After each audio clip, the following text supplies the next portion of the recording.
नमस्कार, मैं हूं अमृता निमेशन और आप देख रहे हैं नादी टीवी। बुलेटिन की शुरुआत करेंगे इस वक्त की बड़ी खबर के साथ, जो कि देहरादून से मिल रही है, जहां सीएम धामी के आज कई कार्यक्रम रहने वाले हैं। खटीमा के वनखंडी जाएंगे सीएम धामी। महादेव मंदिर में महाशिवरात्रि का पूजन करेंगे सीएम पुष्कर धामी।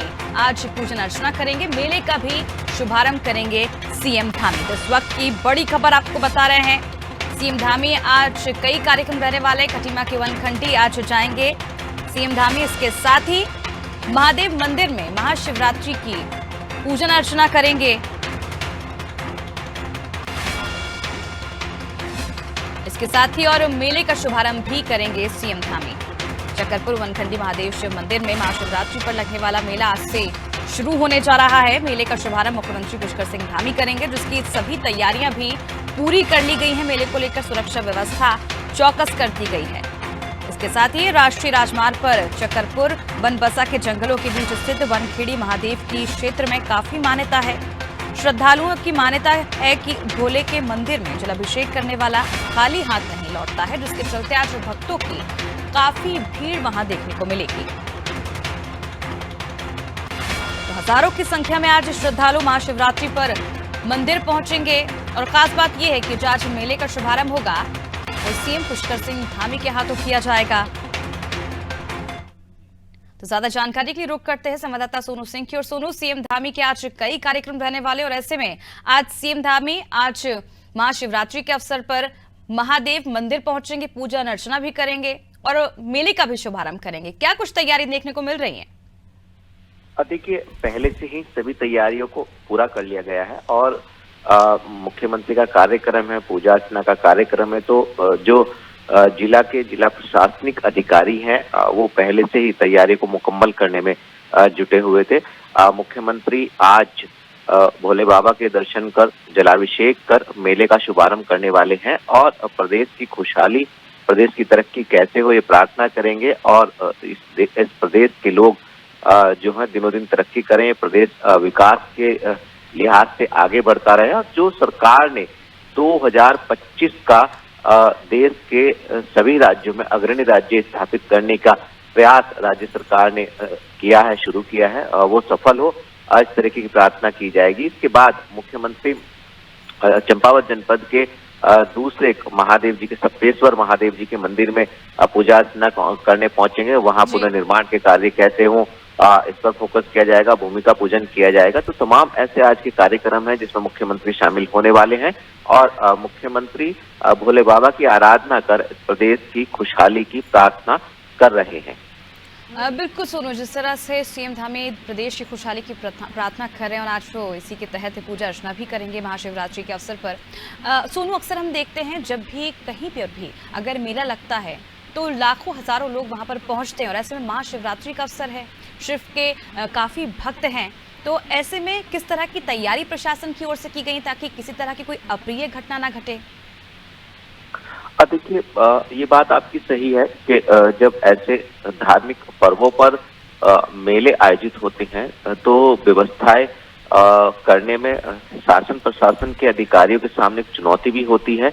और मेले जैसे जो आयोजन है शांतिपूर्ण ढंग से हो सके, व्यवस्थाएं डगमगाए ना और कोई भी किसी भी तरीके की कोई अप्रिय घटना सामने ना आ सके, इस पर फोकस किया जाता है।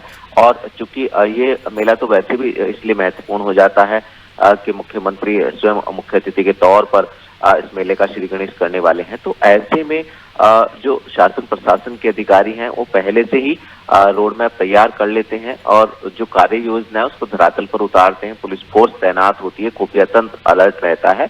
और जो धार्मिक आयोजन होता है उसमें न सिर्फ मंदिर से संबंधित जो व्यवस्थापक होते हैं, मैनेजमेंट कमेटी होती है वो, बल्कि सरकारी सिस्टम भी पूरी मुस्तैदी से नजर आता है। चलिए बने रहिए सोनू हमारे साथ, आपसे और जानकारी हम लेंगे। बता दें, सीएम धामी के आज कई कार्यक्रम रहने वाले हैं और सबसे महत्वपूर्ण ये है कि आज खटीमा के वनखंडी जाएंगे सीएम धामी। महादेव मंदिर में महाशिवरात्रि के अवसर पर पूजन अर्चना करेंगे, प्रदेश की खुशहाली के लिए कामना करेंगे। और इसके साथ ही आज मेले का शुभारंभ किया जाएगा, जहां पर हजारों लाखों की तादाद में जो भक्त हैं शिव के, भगवान शिव के, वो वहां पर पहुंचेंगे और पूजन अर्चना करेंगे और भक्ति कर आनंद लेंगे।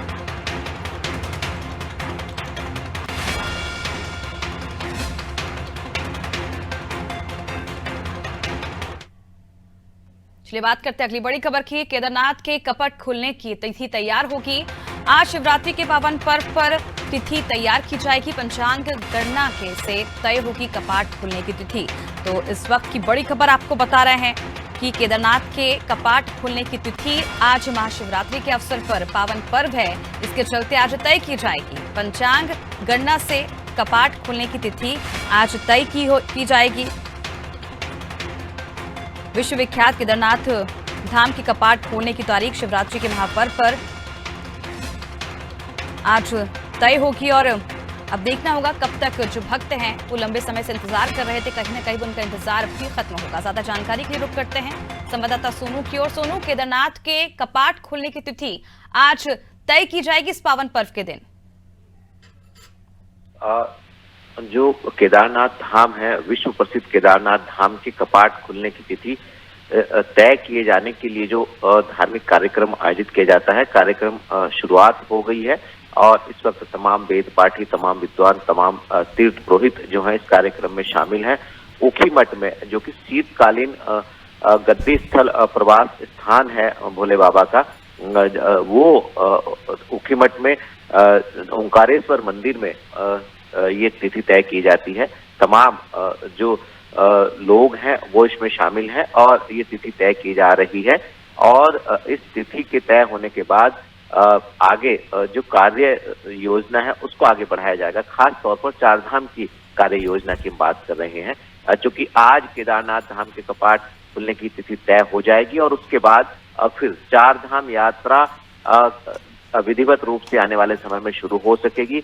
बद्रीनाथ धाम के कपाट खुलने की तिथि पहले तय हो चुकी है और यमुनोत्री और गंगोत्री धाम के कपाट अक्षय तृतीया पर खोले जाते हैं, ये पहले से ही निर्धारित है। तो ऐसे में आज भोले बाबा के जो दरबार है उसके कपाट खुलने की तिथि तय की जाएगी और इसके बाद ये चारधाम यात्रा के चारों धामों की जो तिथि है वो विधिवत तौर पर घोषित हो जाएगी, हम ऐसा मान लेंगे, क्योंकि बद्रीनाथ तो पहले ही घोषित हो चुके हैं। तो ऐसे में इस यात्रा को कैसे सफल बनाया जा सके, खास तौर पर सुरक्षित यात्रा हो सके, तमाम श्रद्धालु बाबा के दर्शन करने पहुंचेंगे, ये आगे सरकार इसका रोड मैप तैयार करेगी। बिल्कुल सोनू, देखने वाली बात होगी किस तरह से तैयारियां की गई हैं और ये भी जानना चाहेंगे 2022 की यात्रा से अगर सबक लेकर प्रशासन इस बार क्या कुछ खास इंतजाम किए हुए हैं। देखिए, चारधाम यात्रा जो है अमृता, वो उत्तराखंड की लाइफ लाइन कहलाती है और एक मैसेज भी पूरे देश और दुनिया में यहाँ से देवभूमि से जाता है और ऐसे में सरकार की ये कोशिश होती है, जो सरकारी तंत्र है उसका ये प्रयास होता है, चाहे वो बरसात का समय, क्योंकि 6 माह तक ये यात्रा चलती है, और चाहे वो पर्वतीय क्षेत्रों में यात्रा करना थोड़ा सा कई बार बरसात के समय में कठिन हो जाता है। तो इन व्यवस्थाओं को मुकम्मल किया जा सके, सुरक्षित यात्रा का संदेश लेकर तमाम श्रद्धालु यात्री यहाँ से वापस जाएं, शांतिपूर्ण ढंग से सुरक्षित तरीके से बाबा के दर्शन कर सके, चाहे वो बद्रीनाथ जी के दर्शन करने की बात हो, चाहे वो केदारनाथ जी के दर्शन करने की बात हो। यात्रा जो है वो सुरक्षित यात्रा हो, इसके लिए व्यवस्था की जा रही, टोकन सिस्टम को स्थापित किया जा रहा है, ऑनलाइन रजिस्ट्रेशन किया जा रहा है, ताकि जो धाम का कैपेसिटी का जो स्थान है उसको ध्यान रखा जाए कि एक समय में कितने श्रद्धालु खास तौर पर दर्शन कर सकते हैं, उसी व्यवस्था को मुकम्मल किया जा रहा है।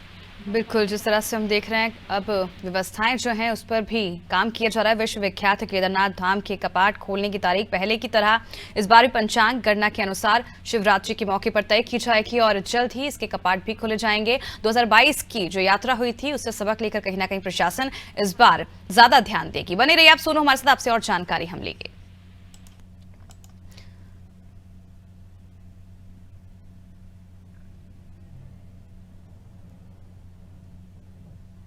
तो शिवरात्रि का पावन पर्व है, ऐसे में विश्व विख्यात केदारनाथ धाम के कपाट खोलने की तारीख पहले की तरह इस बार भी पंचांग गणना के अनुसार शिवरात्रि के महापर्व यानी कि आज तय की जाएगी और जल्द ही जो भक्तों का इंतजार है वो कहीं ना कहीं खत्म होता नजर आएगा। चलिए बात करते हैं अगली बड़ी खबर की, जो कि देहरादून से मिल रही है। प्रदेश में प्रतियोगी परीक्षाओं घोटाला, परीक्षाओं को लेकर हाईकोर्ट ने तीखे तेवर दिखाए हैं। राज्य सरकार, सीबीआई और डीजीपी को निर्देश जारी किए हैं। 11 जुलाई तक जवाब देने के निर्देश दिए गए हैं। सभी पहलुओं से जुड़ी रिपोर्ट कोर्ट में पेश होगी। सरकार करेगी हाईकोर्ट में रिपोर्ट पेश। चलिए ज्यादा जानकारी के लिए एक बार फिर रुक करते हैं संवाददाता सोनू की ओर। सोनू, प्रदेश में प्रतियोगी परीक्षाओं में घोटाला, अब एक बार फिर राज्य सरकार सीबीआई को डीजीपी के निर्देश दिए गए हैं।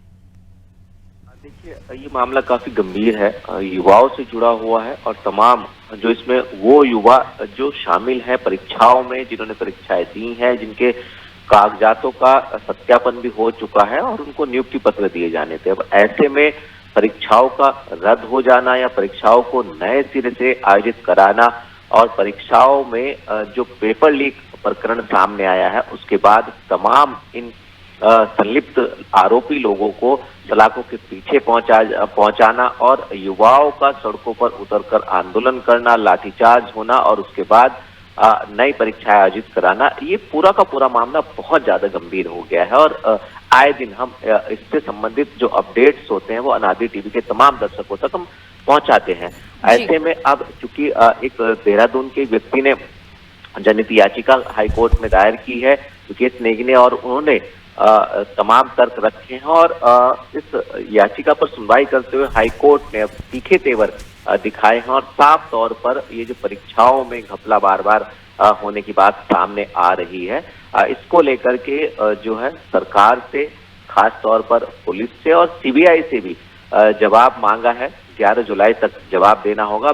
सरकार हाई कोर्ट को तमाम तर्क, अब इस पूरे के पूरे मामले से सरकार ने क्या क्या कदम उठाए हैं, कैसे संतुलन बनाने की कोशिश की है, सरकार ने एक कानून भी लागू कर दिया है, मुख्यमंत्री ने विशेष अधिकारों का उपयोग करते हुए कानून बनाया है और इस कानून को लागू भी कर दिया है। और सरकार का ये मानना है कि आने वाले समय में जितनी भी परीक्षाएं होंगी वो इस कानून के दायरे में होंगी। तो अब सरकार अपना जवाब कोर्ट में देगी। अब ये देखना होगा कि अगली सुनवाई को आखिर जो कोर्ट है वो इसमें क्या निर्देश जारी करेगा। चलिए बने रहिए आप सोनू, हमारे साथ आपसे और जानकारी हम लेंगे। तो बता दें हाईकोर्ट ने इस मामले में राज्य सरकार, सीबीआई और डीजीपी को 11 जुलाई तक जवाब दाखिल करने के निर्देश दिए। मुख्य न्यायाधीश विपिन सांघी और न्यायमूर्ति आलोक कुमार वर्मा की खंडपीठ के समक्ष मामले की सुनवाई हुई थी। मामले के अनुसार देहरादून निवासी विकेश सिंह नेगी ने हाईकोर्ट में जनहित याचिका दायर कर कहा था कि राज्य में पिछले कुछ दिनों से छात्र यूके एसएससी और कई जो एग्जाम्स इसको लेकर पेपर लीक मामले में जो गिरफ्तारियां हो रही हैं, और लगातार ये भी हाईकोर्ट ने सवाल पूछा है कि आखिर क्या वजह है जो परीक्षाओं में बार बार घपले हो रहे हैं। अब देखने वाली बात होगी इसके बाद क्या कुछ और सरकार सख्त कदम उठाती है। चलिए बात करते हैं अगली बड़ी खबर की, जो कि देहरादून से मिल रही है, जहां पक्ष और विपक्ष में सियासी जंग आई की नजर, आरोप प्रत्यारोप की सियासी जंग नजर आई कि कांग्रेस ने शिवालयों में जलाभिषेक किया। सरकार की बुद्धि शुद्धि के लिए जलाभिषेक किया गया है कि हत्याकांड में पहले ही रणनीति बन चुकी है। सत्ताधारी पार्टी के नेता कांग्रेस पर आरोप लगा रहे हैं। चलिए एक बार फिर जानकारी लेते हैं संवाददाता सोनू से। सोनू, पक्ष और विपक्ष में सियासी जंग अब देखने को मिलेगी।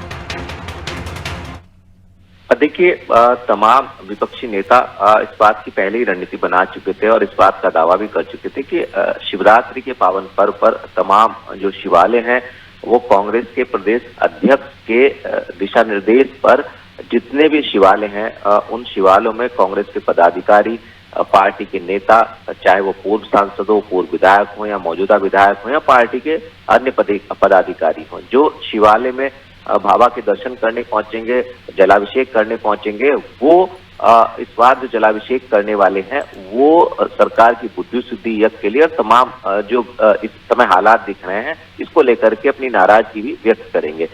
जैसे ही इस बयान को कांग्रेस ने जारी किया उसके बाद बीजेपी ने भी कांग्रेस पर यानी विपक्ष पर पलटवार किया और पलटवार करते हुए विपक्ष ने को साफ तौर पर आड़े हाथों लेते हुए सत्ता पक्ष के पदाधिकारियों का ये मानना है कि धर्म के नाम पर कांग्रेस जो है वो अब राजनीति कर रही है। कहीं ना कहीं अब धर्म के नाम पर आगे बढ़ने की कोशिश कांग्रेस के द्वारा की जा रही है। तो ऐसे में पक्ष और विपक्ष के आरोप साफ तौर पर देखे जा रहे हैं, क्योंकि आज शिवरात्रि का पावन पर्व है और ऐसे में जब कांग्रेसी शिवालयों में जलाभिषेक करने के लिए पहुंच रहे हैं तो ये सियासत और बढ़ती हुई नजर आ रही है। एक तरफ विपक्षी नेता जो है वो सरकार को, सरकार की रणनीति को लेकर के जलाभिषेक कर अपनी मंशा जाहिर कर रहे हैं, तो दूसरी तरफ सत्ताधारी पार्टी के जो पदाधिकारी हैं वो लगातार हमलावर नजर आ रहे हैं। बिल्कुल, हम देख सकते हैं किस तरह से लगातार जैसे जैसे चुनाव सामने आते जा रहे हैं, नजदीक आते जा रहे हैं, कांग्रेस का झुकाव हिंदू धर्म की तरफ ज्यादा ही देखने को मिल रहा है। और इसी के तहत अब सरकार की बुद्धि शुद्धि के लिए जलाभिषेक किया जा रहा है। अंकिता हत्याकांड में पहले ही कांग्रेस जो है रणनीति बना चुकी है कि किस तरह से सत्ता पक्ष को घेरना है। और वहीं अगर देखा जाए तो सत्ताधारी पार्टी के नेता कांग्रेस पर आरोप लगातार लगा रहे हैं। बने रहिए आप हमारे साथ, सोनू आपसे और जानकारी हम लेंगे।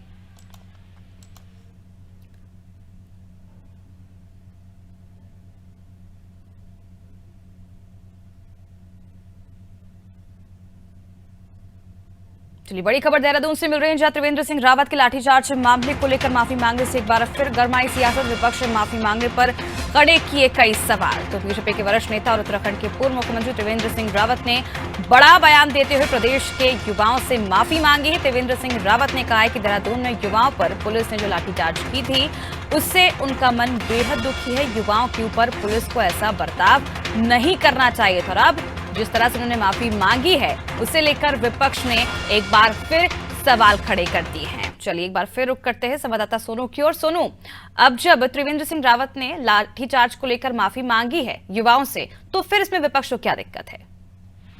देखिए, ये थोड़ा सा पहले की अगर हम बात करें, जब उत्तराखंड में मुख्यमंत्री त्रिवेंद्र सिंह रावत हुआ करते थे तो उस समय बीजेपी की सरकार के दौरान जो है गैरसैंण में सत्र आउट हो रहा था। गैरसैंण उत्तराखंड की ग्रीष्मकालीन राजधानी है और ग्रीष्मकालीन राजधानी घोषित करने वाले भी तत्कालीन मुख्यमंत्री त्रिवेंद्र सिंह रावत ही हैं।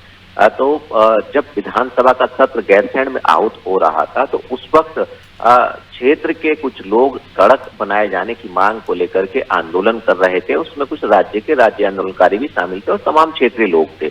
तो ऐसे में जब लगातार आंदोलन कर रहे थे और सत्र आउट हो रहा था और मुख्यमंत्री त्रिवेंद्र सिंह रावत थे, तो उस वक्त त्रिवेंद्र सिंह रावत ने भी के दिशा निर्देश पर इन आंदोलनकारियों पे लाठीचार्ज किया गया था। तो विपक्ष ने इसको आधार बनाते हुए अब त्रिवेंद्र सिंह रावत के इस बयान पर सवाल खड़े किए हैं कि जब ये मुख्यमंत्री थे, इन्होंने लाठीचार्ज किया था, उस वक्त तो इन्होंने जब उसमें उस आंदोलन में महिलाएं भी शामिल थी, उस वक्त तो मात्र शक्ति से इन्होंने माफी नहीं मांगी थी।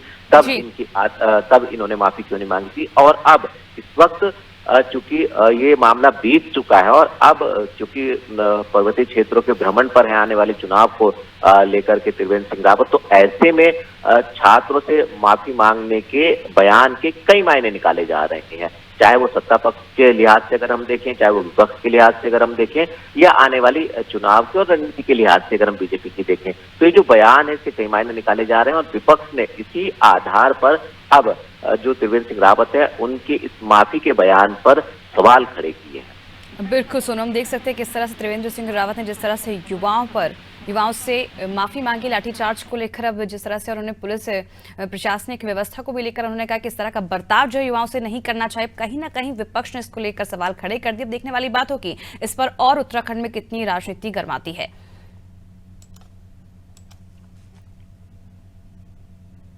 चलिए बात करते हैं अगली बड़ी खबर की, जो कि देहरादून से मिल रही है, जहां भगत सिंह कोश्यारी पहुंचे देहरादून। भगत सिंह के समर्थकों ने जोरदार उनका स्वागत किया, उत्तराखंड को स्वावलंबी बनाने का भरोसा भी दिलाया। तो इस वक्त की बड़ी खबर आपको बता रहे हैं देहरादून से, जब भगत सिंह कोश्यारी देहरादून पहुंचे और देहरादून पहुंचते ही कार्यकर्ताओं समर्थकों ने उनका जोरदार स्वागत किया। उत्तराखंड को स्वावलंबी बनाने का उन्होंने सभी को भरोसा दिलाया। सोनू, भगत सिंह कोश्यारी जैसे ही देहरादून पहुंचे तो उनका भव्य स्वागत किया गया, क्या कुछ जानकारी? भगत सिंह कोश्यारी देहरादून पहुंच चुके हैं, उनका स्वागत भी किया गया है और तमाम जो पार्टी के कार्यकर्ता हैं, पदाधिकारी हैं, वो लगातार उनसे मिल भी रहे हैं। क्योंकि भगत सिंह कोश्यारी का अपना ही एक रुतबा है, अपना ही एक स्थान है और वयोवृद्ध नेता भी हैं। तो ऐसे में राज्यपाल पद से इस्तीफा देने के बाद जब देहरादून पहुंचे तो तमाम जो पार्टी के नेता हैं, पदाधिकारी हैं, उन्होंने स्वागत किया है, गर्मजोशी के साथ स्वागत किया गया है। और भगत सिंह कोश्यारी से जब हम लोगों ने बातचीत करने की कोशिश की तो उनका साफ तौर पर यही कहना था कि वो अब अध्ययन करेंगे, पठन पाठन का कार्य करेंगे और साफ तौर पर उत्तराखंड को स्वावलंबी बनाने का प्रयास करेंगे। तो इस तरह से उन्होंने बयान दिया है। हालांकि वो सक्रिय राजनीति में रहेंगे या नहीं, इस पर उन्होंने चुप्पी साधी, खुल करके कुछ बोलना उचित नहीं समझा। लेकिन अब इसके कई मायने निकाले जा रहे हैं, क्योंकि इस वक्त जो मुख्यमंत्री हैं वो एक तरीके से पुष्कर सिंह धामी जो हैं वो भगत सिंह कोश्यारी के शिष्य माने जाते रहे हैं, बहुत बेहद करीबी हैं।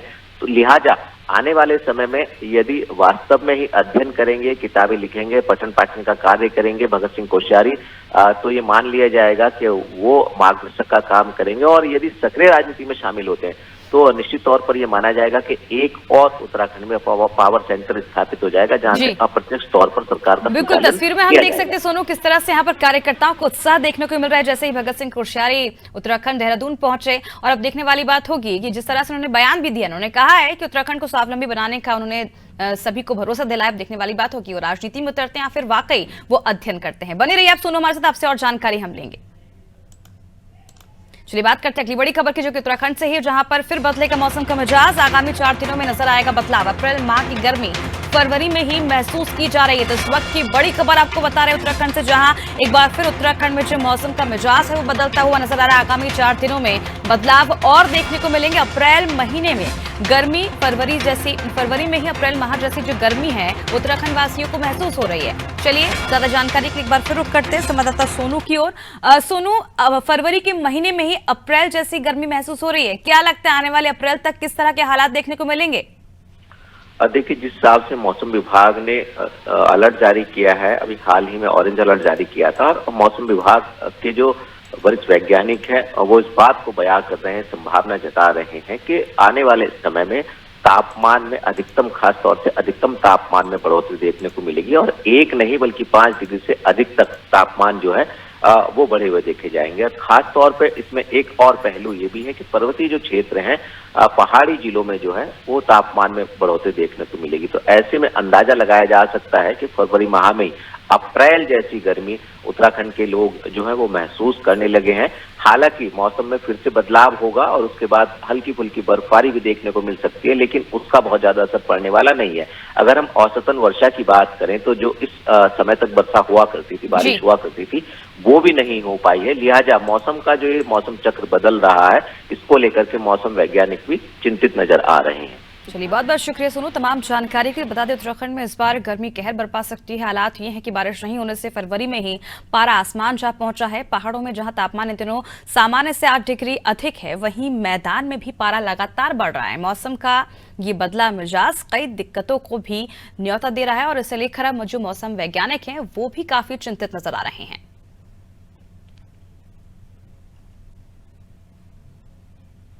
फिलहाल मेरे साथ इस वक्त की बुलेटिन में इतना ही। आप देखते रहिए आदि टीवी। नमस्कार।